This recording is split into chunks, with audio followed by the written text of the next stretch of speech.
Hello friends, ഞാൻ നിങ്ങളുടെ മൃദുല സദാനന്ദൻ. നിങ്ങൾക്ക് എല്ലാവർക്കും സുഖല്ലേ? ഞാനിന്ന് നിങ്ങൾക്ക് വേണ്ടി ഉണ്ടാക്കുന്നത് മത്തൻ്റെ ഇല വെച്ചിട്ട് ഒരു അടിപൊളി തോരനാണ് ഉണ്ടാക്കുന്നത്. എന്താ വെച്ചാൽ ഇപ്പൊ നമുക്ക് കർക്കിടക മാസമാണല്ലോ. കർക്കിടക മാസത്തിൽ നമ്മൾ ഇലക്കറികൾ കഴിക്കണം, ഉലുവ വിളയിച്ച് കഴിക്കണം, അല്ലെങ്കിൽ ദേഹത്തിലേക്ക് നല്ല നല്ല സാധനങ്ങളൊക്കെ കഴിക്കേണ്ട ടൈമാണ് നമുക്ക് ഈ കർക്കിടക മാസം എന്ന് പറയുന്നത്.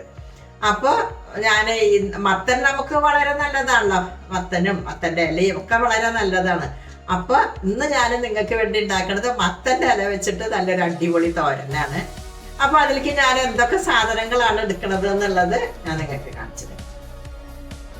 തോരൻ ഉണ്ടാക്കാനുള്ള സാധനങ്ങള് നമ്മളിവിടെ മത്തൻ്റെ ഇല വെച്ചിട്ടാണല്ലോ. ഞാൻ ഇത്രയും മത്തൻ്റെ ഇല എടുത്തിട്ടുണ്ട്.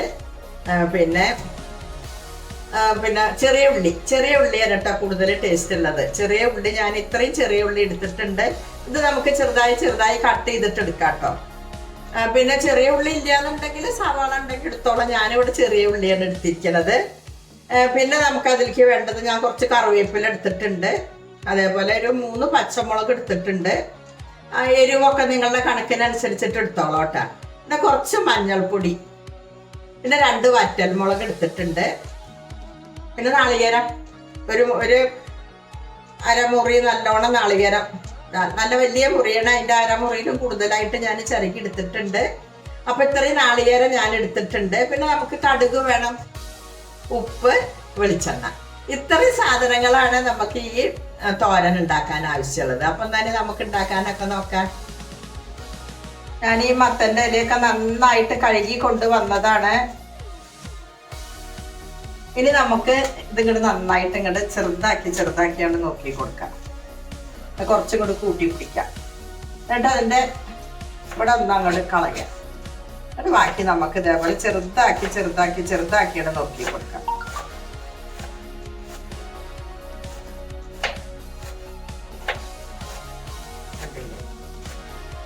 ഇതേപോലെ അങ്ങോട്ട് നോക്കി കൊടുക്കാം. ഞാനിതൊക്കെ നുറുക്കിയതിന് ശേഷം നിങ്ങൾക്ക് കാണിക്കാം കേട്ടോ. എത്ര കൊണ്ട് ചെറുതാക്കാൻ പറ്റുള്ളൂ അത്ര കൊണ്ട് ചെറുതാക്കാം കേട്ടോ. നമ്മൾ ഇതേപോലെ ഇങ്ങോട്ട് നുറുക്കിയില്ലേ, ഒന്നും കൂടി ഇങ്ങോട്ട് ചെറുതാക്കാൻ വേണ്ടി നമുക്ക് ഇങ്ങനെയും കൂടി പിടിച്ചിട്ട് ഒന്നും ഇങ്ങോട്ട് ചെറുതാക്കി ഒന്നും കൂടി അരിഞ്ഞു കൊടുക്കാം കേട്ടോ. അപ്പൊ ഒന്നും കൂടി ഇങ്ങോട്ട് ചെറുതായി കിട്ടും നമുക്ക്. കണ്ടില്ലേ? ഇതേപോലെ ഞാനിതല്ലാതെ നോക്കും. ഞാനിവിടെ ഗ്യാസ് കത്തിച്ചിട്ട് ഒരു പാൻ ഗ്യാസിൽ വെച്ചിട്ടുണ്ട്. അതിലേക്ക് ഞാൻ വെളിച്ചെണ്ണ ഒഴിച്ചു കൊടുത്തിട്ടുണ്ട് കേട്ടാ. വെളിച്ചെണ്ണ ചൂടായിട്ട് വന്നിട്ടുണ്ട്. നമുക്ക് അതിലേക്ക് കടുക് ഇട്ട് കൊടുക്കാം. കടുക് ഇട്ട് കൊടുത്തു. കടുകിൻ്റെ ഒപ്പം തന്നെ നമുക്ക് വറ്റൽമുളകും കൂടി ഇട്ട് കൊടുക്കാം. വറ്റൽമുളക് ഇട്ട് കൊടുത്തു, കറിവേപ്പില ഇട്ട് കൊടുത്തു. നമുക്ക് നമ്മൾ ചെറിയ ഉള്ളി കട്ട് ചെയ്ത് വെച്ചിട്ടില്ല, അതങ്ങ് ഇട്ട് കൊടുക്കാം. ഇത് നന്നായി ഒന്നുകൊണ്ട് വളഞ്ഞു വരട്ടെ. ഉള്ളി നമുക്ക് വേഗം അങ്ങോട്ട് വളഞ്ഞു വരാനായിട്ട് കുറച്ച് ഉപ്പും കൂടി അങ്ങ് ഇട്ട് കൊടുക്കാം. കുറച്ച് ഉപ്പിട്ട് കൊടുത്തു. അതിൻ്റെ ഒപ്പം നമ്മളിവിടെ മഞ്ഞൾപ്പൊടി കുറച്ച് വെച്ചിരുന്നില്ലേ, അതും കൂടി അങ്ങ് ഇട്ട് കൊടുക്കാം. ഇതൊന്നും ഇങ്ങോട്ട് വളഞ്ഞു വരട്ടെ. ചെറിയ ഉള്ളി ഇട്ടാലാട്ടാ കൂടുതലൊരു സ്വാദം ഉണ്ടാവും. അത് മാത്രമല്ല, ചെറിയ ഉള്ളി നമുക്ക് ഇതേപോലെ ദേഹത്തിന് വളരെ നല്ലതും തന്നെയാണല്ലോ ചെറിയ ഉള്ളി. ഇതേപോലെ വളഞ്ഞു വന്നാൽ മതി. കണ്ടില്ലേ? ഇനി നമുക്ക് ഇതിലേക്ക് നമ്മള് മത്തൻ്റെ ഇല കട്ട് ചെയ്ത് വെച്ചിട്ടില്ലേ, അതങ്ങനെ ഇട്ട് കൊടുക്കാം.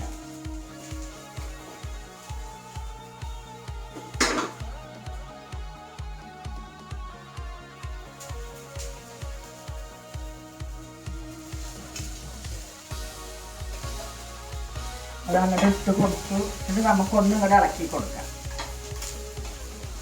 ഇനി നമുക്ക് ഇതിലേക്ക് പാകത്തിനുള്ള കുറച്ചും കൂടി ഉപ്പിട്ട് കൊടുക്കാം കേട്ടോ. നമ്മളിപ്പോൾ ആ ഉള്ളി വളരാൻ വേണ്ടിയിട്ടുള്ള കുറച്ചല്ലേ ഇട്ടിട്ടുള്ളൂ, കുറച്ചും കൂടി ഇട്ട് കൊടുക്കാം.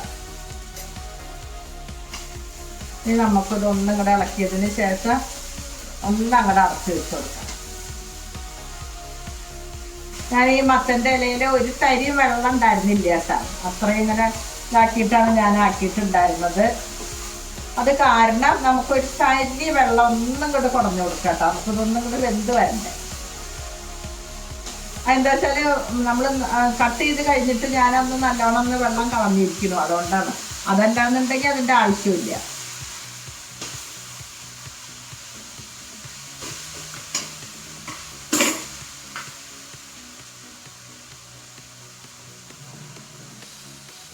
ഒരു തരി ഒന്നും കൂടെ കുടഞ്ഞു കൊടുക്കുകയോ വേണ്ടു കേട്ടോ. കുറേ വേണ്ടു. ഇനി നമുക്കിതൊന്നും അങ്ങനെ അടച്ചു വെച്ച് കൊടുക്കാം.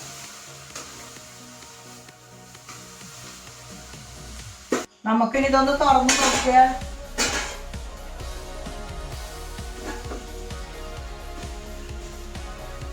ഇനി നമുക്കിതിലേക്ക് ഞാൻ ഈ നാളികേരവും പച്ചമുളകും കൂടി ചതച്ച് വെച്ചിട്ടുണ്ടല്ലോ, അതങ്ങനെ ഇട്ട് കൊടുക്കാം.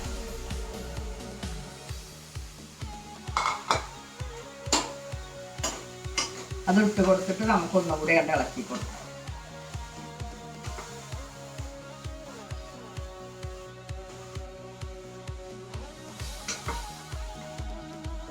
ഞാൻ ഈ അടച്ചു വെച്ച സമയത്ത് ഞാൻ സിമ്മിൽ ഇട്ടിട്ടാണ് വെച്ചിരുന്നത് കേട്ടോ. അപ്പോഴാണ് നമുക്ക് ഈ ഇല കണ്ട് വെന്ത് കിട്ടുള്ളൂ.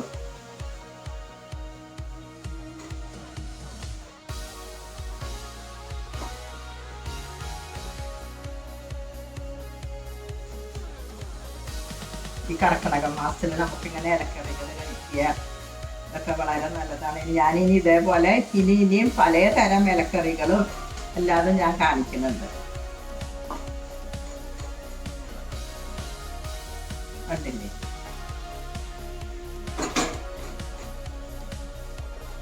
ഇനി ഞാനിത് വേറൊരു പാത്രത്തിലാക്കിയിട്ട് കാണിക്കും. അങ്ങനെ നമ്മുടെ മത്തനില വെച്ചിട്ടുള്ള തോരൻ ഇവിടെ റെഡി ആയിട്ടുണ്ട്. നിങ്ങളെല്ലാവരും ഇതൊന്നും ഉണ്ടാക്കി നോക്കിക്കോളോട്ടാ. കർക്കിടക മാസം ആയാലും നമുക്കിങ്ങനെ ഇലക്കറികളൊക്കെ കഴിക്കുന്നത് വളരെ നല്ലതാണ്.